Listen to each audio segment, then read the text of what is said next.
Salve, salve, salve, navegantes! Finalmente chegou o momento do tão esperado evento Entremédios 2017.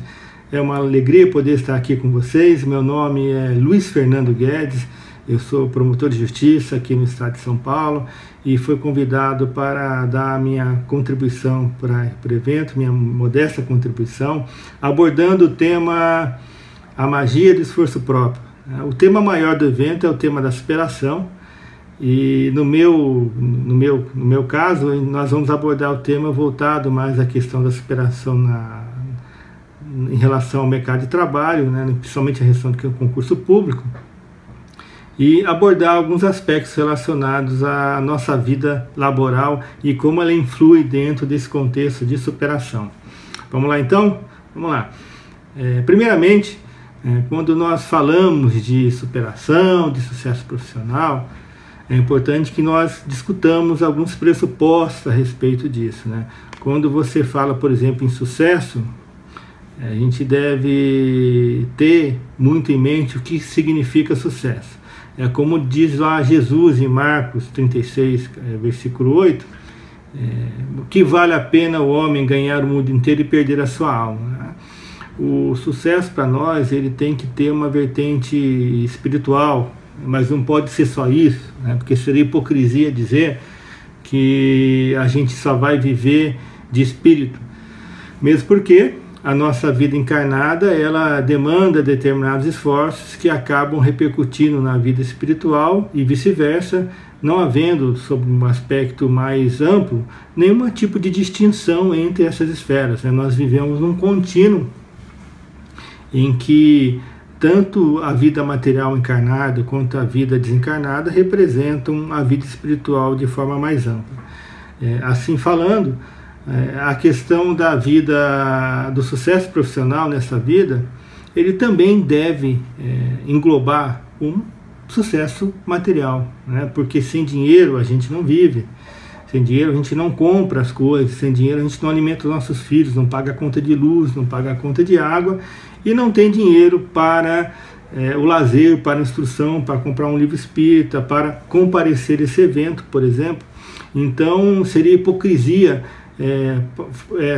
tratar a questão do sucesso profissional como se ele fosse antagonista, né, do sucesso espiritual, quando na verdade isso não é bem assim. Quando Jesus disse que é muito difícil para uma pessoa rica entrar na porta dos céus, não estava dizendo necessariamente que era impossível, né? É possível conciliar sim o ganho material com o nosso desenvolvimento espiritual e fazer isso de uma forma ética, consciente, ajudando as pessoas e ainda assim saindo aí com algum saldo no banco depois do fim dessa longa jornada. E é isso que nós vamos abordar, né? Nós gostaríamos de desmistificar alguns aspectos da nossa vida, abordando o sucesso de uma maneira mais ampla. Eu lembro que eu fui professor de cursinho durante algum tempo, dei aula num cursinho pré-concurso, né, para carreiras jurídicas, e isso foi uma experiência para mim bastante gratificante, porque eu conheci não só professores fantásticos, como também participei um pouco da vivência, das expectativas dos alunos que eu tinha na ocasião. E certa feita, terminando uma aula, um grupo de alunos se formou, né, ao meu redor para indagar umas dúvidas, e eu percebi que havia um aluno mais afastado. na ocasião, e eu já percebi, né, quando a gente vê que tem um aluno mais afastado, sempre a gente já sabe que ele quer abordar, na verdade, algum tema, talvez de natureza mais pessoal, mais íntima, ou alguma dúvida que talvez ele não queira compartilhar com os alunos, e é sempre alguma coisa mais delicada. E ele fica esperando as pessoas se afastarem para vir perguntar. E foi o que aconteceu, né? Ele, depois que aquele aglomeração se desfez, ele veio, né, meio que até olhando para o lado, e perguntou assim de bate-pronto. Estava já ansioso para perguntar. Perguntou na lata: professor, qual o esquema para passar? Aí eu olhei para ele, fiquei olhando um tempo, né, o cérebro tentando processar o que tinha falado, e ele repetiu: qual o esquema? Eu falei lá: que esquema? Que esquema? Você quer dizer assim, você quer alguma fórmula para passar? É isso? Eu quero saber como é que é para passar mais fácil, né? Aí eu, depois de saber realmente o que ele queria, aí a gente começou, olha, falei: meu querido, não existe fórmula fácil para passar. Se você realmente acredita no valor do esforço, você vai ter que entender que vai ter que fazer o teu percurso, como todos aqui fizeram. E quer saber qual é a fórmula para passar? Vou te passar a fórmula para passar.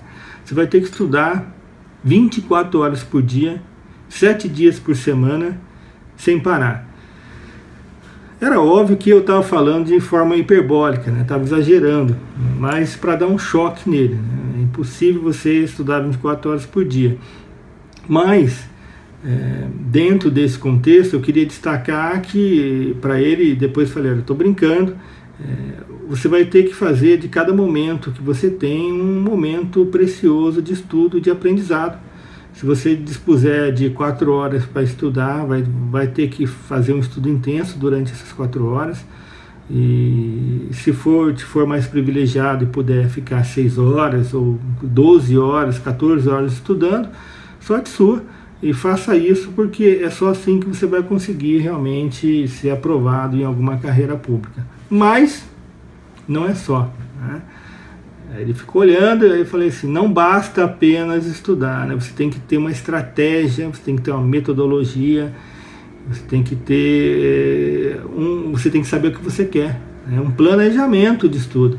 Senão você não vai conseguir ir muito longe. Você vai acabar estudando aquilo só que você gosta e não tendo disciplina de fazer revisão das matérias, que é fundamental para fazer. E dentro disso, né, de certo modo impressionado, eu voltei à sala dos professores e comentei com alguns amigos lá, professores, o que tinha acabado de acontecer, minha conversa. E eles riram, né, se acharam divertidos, falaram: olha, não passa uma semana da gente aqui sem que um aluno não venha até nós e pergunte de maneira semelhante ou igual qual é o esquemão para passar, né? Todos querem, a maioria quer uma fórmula fácil para poder passar em concurso público, quando na verdade essa fórmula fácil não existe. E impressionado com isso, depois nós criamos um grupo de estudos chamado Esquemão para Passar. Inclusive se virou um grupo de estudos também virtual, naquela época em que a internet era mais incipiente, né? Não estava tão alastrada como é hoje. E nesse Esquemão para Passar, era interessante que a maioria das pessoas que foi até lá foi também na esperança de encontrar também uma fórmula mágica, algum macete especial para poder... E na verdade, quando não encontravam isso, o grupo foi paulatinamente diminuindo, escasseando, até ficar alguns gatos pingados ali. E durante o andamento desse curso, nós passávamos não só a matéria em si, né, alguns toques da matéria, como também algumas dicas de metodologia de estudo e também de coaching, que apesar de não ser a minha área de experiência, nós tínhamos alguns rudimentos de coaching que nós transmitimos também para os alunos. Mas ficou daquele momento ali a certeza de que todos aqueles que foram até o final e se empenharam e não buscaram uma maneira fácil ou ilusória de passar no concurso público, acabaram mais tempo ou em menos tempo conseguindo aprovação. Então, quando nós falamos em superação através do trabalho, dentro desse tema, e aliás, o tema da magia do esforço próprio foi escolhido até com uma pitadinha de ironia, para poder levar à tua consciência a importância a certeza de que não existe, na verdade, magia que não seja a do esforço próprio, né? É fundamental que a gente tenha fé que o trabalho é elemento construtor, mas não existem atalhos para grandes conquistas. E esse vai ser certamente a base de toda a nossa conversa de hoje. Então, ponto número 1, né? Não acredite em fórmulas fáceis. Por que que a gente destaca isso? Porque se você for ligar a TV nesse exato momento, e se tiver ali passando algum comercial na TV, você vai perceber que provavelmente ele vai estar te vendendo alguma fórmula milagrosa de conseguir alguma coisa que todos nós sabemos que só pode ser conseguida com esforço e disciplina, né?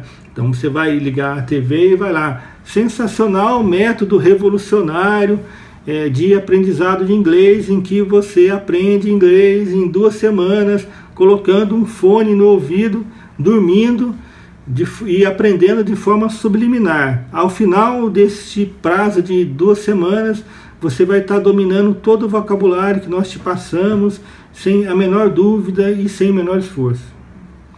Aí vem outro comercial para te vender um outro produto. Emagreça em 1 mês, perca 10 quilos em 1 mês, com o nosso revolucionário, sensacional método, no qual você sobe nessa esteira que vai te chacoalhar o corpo inteiro, ou vai ficar aqui andando durante uns 10 minutos por dia, não precisa mais do que isso. E aí você vai perder durante esse período os quilos que você almeja perder, né? E a gente acredita nisso, né? O pior é que nós compramos esses produtos porque não custa tentar, afinal de contas, né? E nós acreditamos porque, na verdade, esses produtos também se aproveitam do nosso lado sombra, né, da nossa preguiça, para poder nos vender facilidades que racionalmente nós sabemos que não existem. Aliás, quando a gente discute aqui a questão da obsessão e dos panoramas obsessivos, é muito interessante ver que nós estamos já desdobrando o estudo das obsessões, já está saindo daquele modelo clássico de obsessão, em que o desencarnado vem lá das esferas, né, ínferas, e vai perturbar o coitadinho do encarnado que está aqui, como mais ou menos uma analogia da figura do demônio católico ou evangélico, e vem perturbar o vivo, entre aspas. E aí nós hoje estamos descortinando o estudo para ver que existe também, né, como a obsessão se dá através do pensamento, a obsessão através do muitos encarnados obsediam daqui desencarnados, e também os fenômenos das obsessões de massa, né, que são importantes, onde sistemas de propaganda, as mídias vendem conceitos, disseminam crenças, e quando a gente menos percebe, a gente está fazendo alguma afirmação a respeito de alguma coisa que a gente não conhece ou desconhece, defendendo algum produto que não nos traz nenhum benefício, e tratando isso como se fosse uma verdade absoluta. Esse é o poder da propaganda, esse é o poder da mídia, né? Então, quando a gente diz que a Coca-Cola é uma delícia, que o McDonald's é espetacular, ou que o iPhone é o melhor em celular que nós inventamos, na verdade nós não temos condições técnicas para avaliar isso, e às vezes estamos repetindo bordões que nos estão transmitidos de uma maneira tão repetida pela mídia, que tem até um papel hipnótico. E é esse papel hipnótico que nos causa esse problema quando nós acreditamos nessas facilidades. Porque a obsessão, ela, para realmente chegar no indivíduo, ela tem que explorar o nosso lado sombra. E qual é o nosso lado sombra? É esse realmente de querer coisas pelo caminho mais fácil. Quando Jesus, né, já dizia há muitos anos atrás que a gente deve sempre escolher a porta estreita. E não disse isso à toa, né, disse isso valorizando a natureza do esforço através do próprio exemplo que ele trouxe, né, de alguém que passou desde que chegou e até sair do mundo, trabalhou sem parar para convencimento das pessoas e trazendo uma moral mais elevada. Então, é importante a gente ter consciência de que nós estamos num mundo de expiações e provas e que aqui não está fácil para ninguém, né? Não tem moleza para ninguém. Então, às vezes a gente vê lá o sujeito andando naquele carrão, andando pela rua, num carro bonito, e fala assim, eu gostaria de ter a vida daquela pessoa, né? E como se diz aí aquele velho ditado, né? A gente vê as pingas que ele toma, mas não vê os tombos que ele leva. E quando depois vai entrar em contato com os desafios que essa pessoa enfrenta, com o volume de trabalho, as responsabilidades que a pessoa enfrenta, às vezes a gente dá um passo atrás e começa a refletir mesmo se gostaria de ter ou não aquela vida, né? A gente quer ter, na verdade, os benefícios, os ônus, mas não quer que venham junto com eles, aliás, queremos os bônus, né? Mas não queremos que venham junto com eles os ônus, as responsabilidades que aquela pessoa tem.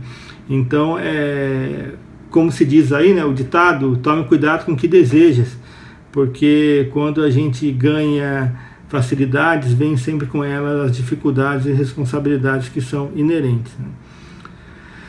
Dentro desse tema, né, é sempre bacana a gente destacar também, falando, porque eu não vim falar de obsessões coletivas propriamente, né? Nós vimos falar também de uma cultura geral relativa ao trabalho, mas não dá para não falar de obsessão, né? E dentro desse aspecto, a gente vê isso hoje de maneira muito clara, que nós estamos construindo, lamentavelmente, uma cultura de desvalorização do trabalho.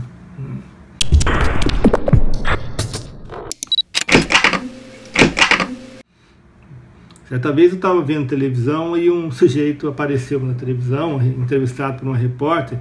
Era um daqueles casos de Mega Sena que estava acumulada já há quase 2 meses. O prêmio era enorme, era um prêmio de milhões e havia aquele frenesi nas casas lotéricas, e todo mundo comprando bilhete, achando que ia tirar sorte grande, e uma pessoa foi entrevistada pela repórter e a repórter perguntou para essa pessoa, senhora, o que você faria se ganhasse todo esse dinheiro aí, toda essa fortuna? E a pessoa respondeu, olha, eu pararia de trabalhar. E eu fiquei pensando comigo, olha, então tomara que essa pessoa nunca ganhe esse prêmio, né? E talvez, quem é que não gostaria de ganhar um prêmio da Mega Sena? Todo mundo, né? Inclusive este que vos fala, né? Mas se isso implicar também em renúncia ao trabalho, que isso nunca venha para a gente, porque isso representa a falência moral do ser humano nessa vida. Porque minha esposa costuma muito destacar essa frase, que nós não viemos aqui a passeio, nós não estamos aqui no mundo passeando, nós temos uma missão aqui a cumprir, nós temos um trabalho a ser feito, e esse trabalho não vai ser feito sentado, deitado no sofá, tomando a cerveja de domingo, ou sem fazer nada, falando mal da vida alheia. Nós temos que ter foco no nosso trabalho, porque graças a Deus é a única forma lícita que nós temos de conseguir o sustento para a nossa vida material e também para a nossa vida moral. Quando nós falamos a respeito do dinheiro logo no começo, da sua importância, e nós não temos nada contra o dinheiro, né? Muito pelo contrário, nós falamos que, assim, aquele sujeito que acha que não tem dinheiro na vida espiritual está muito enganado. Pelo contrário, né? Quem leu o livro do André Luiz, que fala lá O Nosso Lar, primeiro livro da série, né?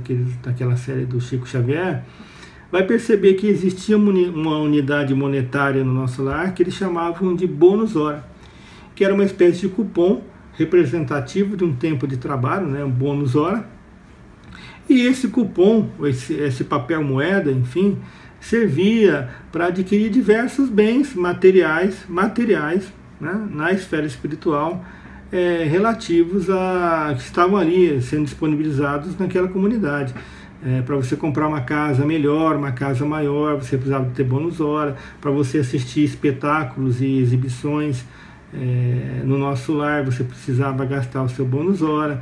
Para você adquirir gêneros alimentícios, você precisava usar o bônus hora.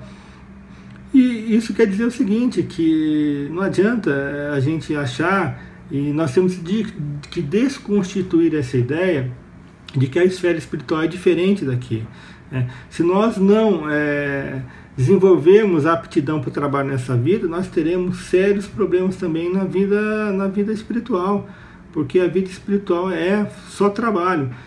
Como se diz aí os espíritas, né, a comunidade espírita, os céus estão vazios, porque todos esses espíritos iluminados que vêm dar suas mensagens, seja no campo do espiritismo mais tradicional, ou quando vêm travestidos de figuras de pretos velhos na Umbanda, de caboclos, enfim, todos eles estão trabalhando.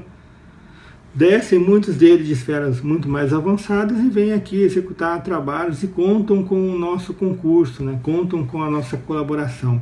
Então ninguém está aqui a passeio, e a gente não deve acreditar que mesmo depois de morrer, tem uma frase que eu detesto, que é a tal rest in peace, né? Que descanse em paz, porque se tem uma coisa que não existe no mundo espiritual, né? Esse descanso, né? Pode existir paz dependendo do lugar que a gente vai, mas descanso não existe. Tem lugar, inclusive, que existe a tormenta, mas não existe o trabalho, mas um trabalho tormentoso e sem que haja paz nenhuma. Então, é bom a gente estar atento a isso e ter no nosso trabalho um grande refúgio, sem desvalorizar o nosso trabalho, né? É complicado, porque hoje, se você vai conversar com o teu filho, muitas vezes, ou um homem trabalhador conversa com um filho, é muito capaz de, desse momento de discussão, ele falar para o filho: você me respeita, que eu sou um trabalhador. E o filho simplesmente gargalhar na cara do pai, né? Porque essa afirmação de que eu sou um trabalhador, talvez hoje tenha perdido de maneira muito intensa o seu potencial dissuasório, né? A sua força de convencimento. E o filho talvez ache hoje que o fato do pai ser um trabalhador representa que ele seja nada mais do que um bobalhão, um otário, porque a vida oferece formas mais criativas de se ganhar dinheiro sem se recorrer ao trabalho. E é justamente contra essa cultura que a gente tem que trabalhar, dando exemplo, fazendo a nossa vida um exemplo, para que os nossos filhos também acreditem que a única forma honesta de se sustentar é efetivamente através do trabalho. Afinal de contas, nós vivemos num mundo de expiações e provas, né, como eu sempre ressalto, e aqui a coisa não é brincadeira. Se a gente for estudar as grandes civilizações que passaram pelo mundo, e estudar os seus momentos de ascensão e declínio, a gente vai perceber bastante que os momentos em que essas civilizações atingiram o seu auge são justamente os momentos em que o povo todo, que se criou uma cultura coletiva em prol do trabalho. Existe um fenômeno, né, quase cíclico de ascensão e queda, em que as nações conquistam seu papel de liderança, criam-se impérios. Esses impérios são baseados no estudo, na criação de novas técnicas, no trabalho, na acumulação de riquezas e de bens, através do trabalho, da conquista, seja como forma for. E a partir daí vai se criando o excedente, cria-se o luxo, as sociedades vão mergulhando naquela busca prazenteira pelo luxo, e vai-se, dentro desse contexto, se desnaturando aquela cultura, e aquela sociedade, aquele império começa a entrar num período de declínio. Isso aconteceu no Antigo Egito, Isso aconteceu na Grécia Antiga, isso aconteceu em Roma, isso vai acontecer também, está acontecendo hoje também, de uma certa maneira, com uma grande potência hoje mundial, que é os Estados Unidos, em que está se havendo aí, de certo modo, um declínio do American Way of Life para a ascensão de uma nova potência, de uma nova força econômica baseada justamente nessa cultura do trabalho. Por quê? Por que isso ocorre? Porque não há como se questionar os fundamentos de uma sociedade, né? O fundamento de uma sociedade é o trabalho, né? São os fundamentos econômicos. E sem eles não se pode construir uma sociedade verdadeiramente próspera. Onde as pessoas não trabalham, não se gera riqueza. E onde não se gera riqueza, não se gera o efeito multiplicativo que a riqueza gera. Então é importante que nós passemos essa cultura para os nossos filhos, para que nós não mergulhemos também nessa ideia de que a gente pode conseguir qualquer coisa de maneira fácil, e também isso gera problemas e prejuízos para a sociedade como um todo. Se a gente pensar, por exemplo, no maior grande herói da mitologia grega, que foi Hércules, né? O grande Hércules, daí foi um semideus, filho de Alquimene, se não me engano, Alquimene, e conta a história que Zeus, lá do Olimpo, ficou lá vendo com a sua luneta, né? Viu Alquimedes, achou ela muito bonita, desceu lá das altitudes do Olimpo, do Monte Olimpo, e manteve relação com Alquimene.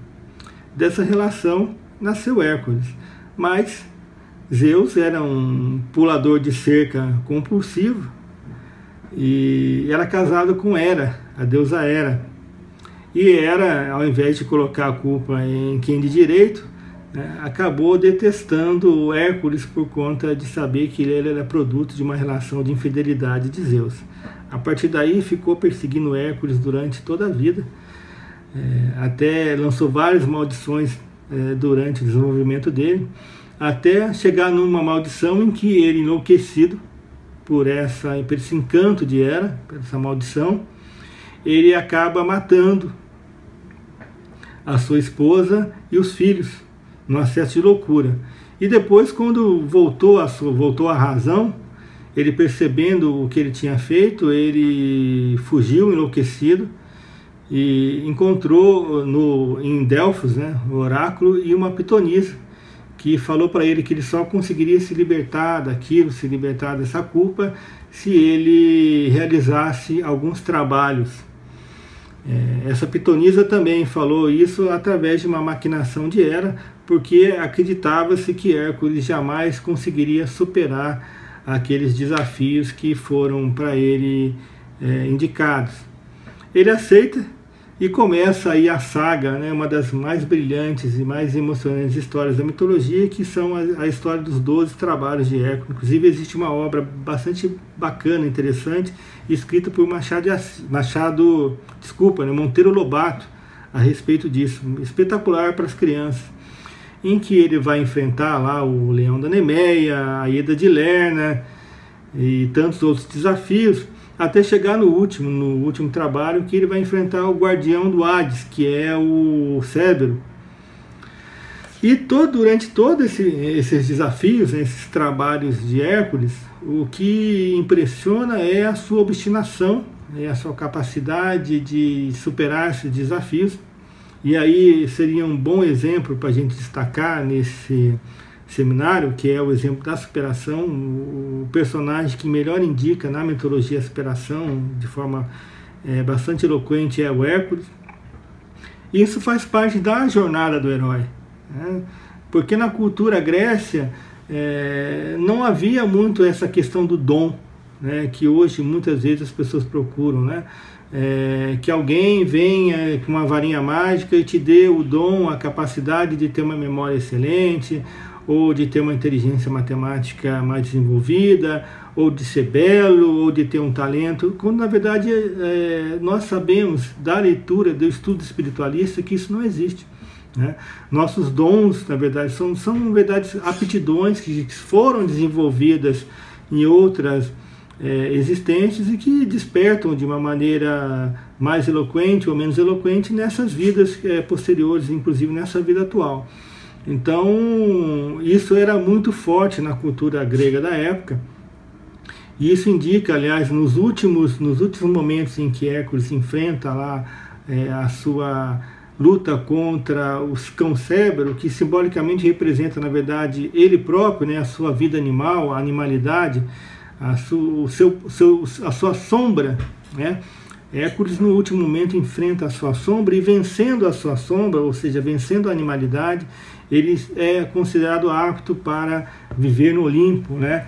E é alçado da condição de Deus, de semideus, ou seja, embora ele tinha poderes divinos, ele era mortal, e ele ganha a imortalidade e passa a viver juntamente com os deuses do Olimpo. Então é uma história lindíssima e serve como inspiração para que nós possamos entender como o grego da época via a questão do trabalho, né? Não existe dom. Você tem que abrir os teus caminhos, você tem que fazer o teu percurso, e não adianta ficar invejando o colega que tem algo melhor, porque você e cada um de nós temos a obrigação de encontrar a nossa própria voz, né? a nossa própria vocação, o nosso próprio caminho, sem esperar qualquer facilidade dentro desse contexto. Eu sempre defendo que é importantíssimo que a gente tenha ambição. Pode até parecer algo contrário ao que se diz aí do senso comum espiritualista, mas é fundamental que você queira melhorar, que tenha aquele bichinho carpinteiro, aquela lareira sempre acesa no seu chakra básico, no seu chakra esplênico, algo sempre, uma chama interior que te faça sempre andar para frente, acreditando que cada minuto que a gente passa parado, na verdade, não é um minuto de estagnação, é um minuto de retrocesso, né? Quem não avança na vida espiritual acaba retrocedendo, não existe pontos de parada. E nós temos que acreditar que a gente, trabalhando, a gente consegue desenvolver essas nossas potencialidades e chegar à condição de anjo, ou galgar, como é descrito lá no Gênesis, a tão famosa escada de Jacó, né, que Jacó viu uma escada que conduzia até os céus. Isso simbolicamente representa a nossa evolução, né, conseguir galgar e essa evolução é realizada através do trabalho, não existe outra maneira, né? Nós destacamos aqui a questão de Ogum, né? Inclusive quem olha aqui para trás vê que nós temos aí um pezinho como filho de fé, e acreditamos que essas energias ao nosso redor estão prontas para nos abençoar, desde que nós façamos a nossa parte. Eu acredito muito que nós podemos desenvolver coisas maravilhosas na nossa vida se tivermos a condição de superar os nossos desafios e abençoar também a vida do próximo. Sempre destaco nos nossos estudos que enquanto nós não estivermos preparados para abençoar a fartura na mesa do nosso amigo, do nosso próximo, nós não teremos ainda muito condições de termos expectativa de que haja fartura na nossa mesa. Isso é algo dificílimo, porque nós ainda não migramos totalmente do colaboracionismo para o colaboracionismo, né? Nós ainda estamos na fase do competitivismo. Nós somos elementos muito competitivos ainda. E enquanto nós não aprendemos a colaborar com o próximo, nós infelizmente não conseguiremos fazer com que o próximo colabore conosco. Eu sempre vejo, né, às vezes as pessoas, isso acontecia muito no terreiro de Umbanda, quando nós fazíamos atendimento, as pessoas faziam a triagem de atendimento, e as pessoas vinham pedindo para o orixá abrir os caminhos para ser abençoado, para que não aconteça nada de errado, que queria abrir um negócio novo, tal, tudo. E ela ia lá pedir a benção do orixá, tal, tudo, porque ia abrir uma loja de automóveis, por exemplo. Só que logo depois de abrir a loja de automóveis, pedir a benção do orixá e tudo mais, seja do teu padroeiro, enfim, seja do teu santo, seja do teu espírito que você acredita, né? Isso não importa. A pessoa abria aquele negócio, aí entrava uma família ali, pobre, às vezes humilde, e olhava um carro que o carro era um carro antigo, mas representava ali para a família um esforço tremendo, que talvez minasse ali todas as economias, ali talvez acumuladas durante um ano ou mais. E o sujeito comprava aquele carro porque tinha expectativa de usar aquele carro para melhorar a sua vida de trabalho, né? A empresa estava exigindo. E aquele pessoa que foi lá atrás pedir a bênção, né, para o seu negócio, sabedor de que aquela família estava precisando e queria comprar aquele carro, oculta de maneira maliciosa todos os defeitos que aquele carro tem para aquela família. Seja aquela família, ou seja, enfim, uma pessoa idosa, né? E sabedor disso, ele tinha certeza que, mal fechado o negócio, o carro ia andar no máximo uns 20, 30 quilômetros e já ia parar porque estava com defeito no motor, né? Como a gente fala em direito, haviam vícios redibitórios, né? Vícios ocultos na coisa, estava com problema, enfim, na suspensão, no câmbio, e aquilo ali acabar dando um problema grave. Então ele passa uma maquiagem no carro para poder vender, oculta, não fala para o comprador, né, para aquela família ou para aquela senhora idosa a respeito daquele problema, e põe dinheiro no bolso. E depois, quando a pessoa vem reclamar, fala: o problema é seu, não tem nada com isso, eu vendi o carro, não tem garantia, agora toma que o filho é teu, né?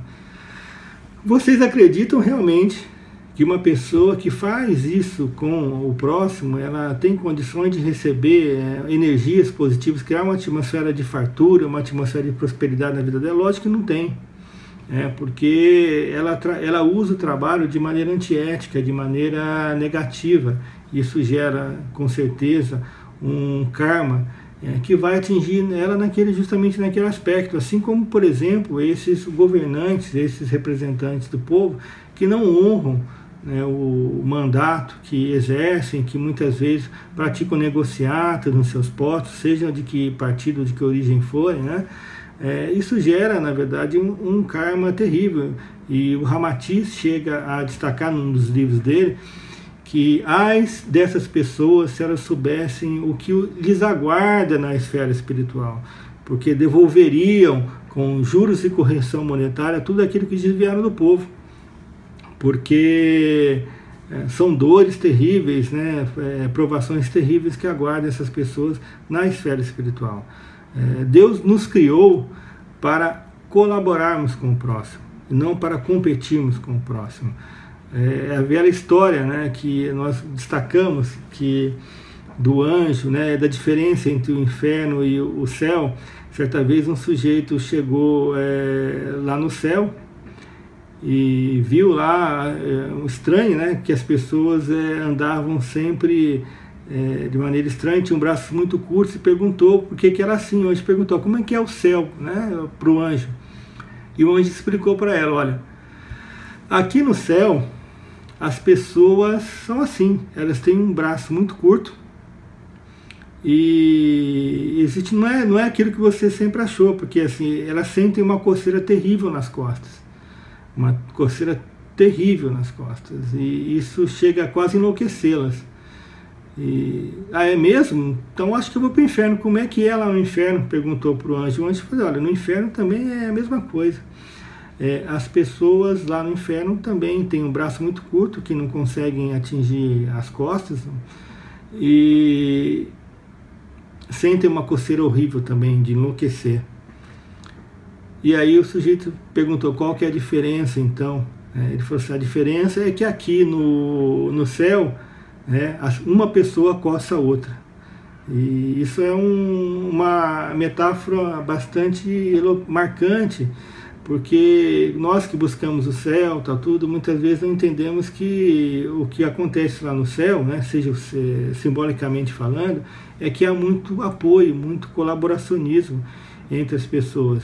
E o que distingue, na verdade, um lugar feliz de um lugar infeliz justamente a capacidade que as pessoas têm nos lugares felizes de colaborar uma com as outras. Porque os desafios são os mesmos. A ideia é essa, né? Tanto simbolicamente dizendo no inferno como no céu, os desafios são os mesmos. Vamos esquecer essas imagens de que o céu é aquele paraíso de ócio e farniente que a filosofia ou que a teologia tradicional nos passa, né? E que o inferno é aquele lugar de danação interna, né? Mas entender que a diferença entre eles justamente é que no inferno as pessoas não ajudam as outras. Elas vivem as suas vivências de maneira completamente egoístas e inclusive encarando o trabalho de uma forma egoísta. Muitos deles são tão egoístas, mas tão egoístas, que se recusam a trabalhar porque acreditam que o seu trabalho possa trazer alguma contribuição para além da personalidade deles, né, para além da pessoa deles. E isso é terrível dentro de uma ideia de que alguém, dentro do conceito de um egoísta. Portanto, o trabalho ele tem essa destinação social, né? Se todos nós fizéssemos o nosso trabalho com extrema competência, visando ajudar o próximo, nós não teríamos, aliás, nem como ajudar o próximo, porque o próximo também estaria fazendo a parte dele e não haveria nenhum problema naquela sociedade, né? Nós já estamos em algumas sociedades hoje, inclusive, neste mundo encarnado, né, por mais estranho que pareça, alguns países que já praticamente conseguiram banir a corrupção da sua cultura, conseguiram banir a pobreza, não existe pobreza nesses países, e muitas dessas pessoas largam seus países e vêm fazer em países como o nosso o turismo para ver o que é a pobreza, o que é uma favela. Entender por que ainda ocorrem esses fenômenos. Imagina o que acontece em esferas superiores, onde cada espírito desempenha o seu papel com consciência e que, portanto, acaba acontecendo que não existe ali muito como ajudar o próximo nesses mundos, porque cada um desempenha a sua atividade de maneira consciente. É bacana para saber disso, porque o que acaba acontecendo nessas comunidades? Esses espíritos, essas comunidades remetem espíritos também, como acontece no mundo encarnado, para as esferas inferiores, para que eles possam também auxiliar, trazendo esse tipo de consciência para as pessoas. Essa mensagem que eu gostaria de deixar com vocês, deixando bem claro que a gente só pode conseguir realmente uma satisfação verdadeira e uma superação da nossa vida acreditando no valor do trabalho e seguindo esse planejamento de maneira bastante firme, porque a única maneira realmente nós nos redimirmos perante a vida é exclusivamente através do trabalho. Muito obrigado a todos.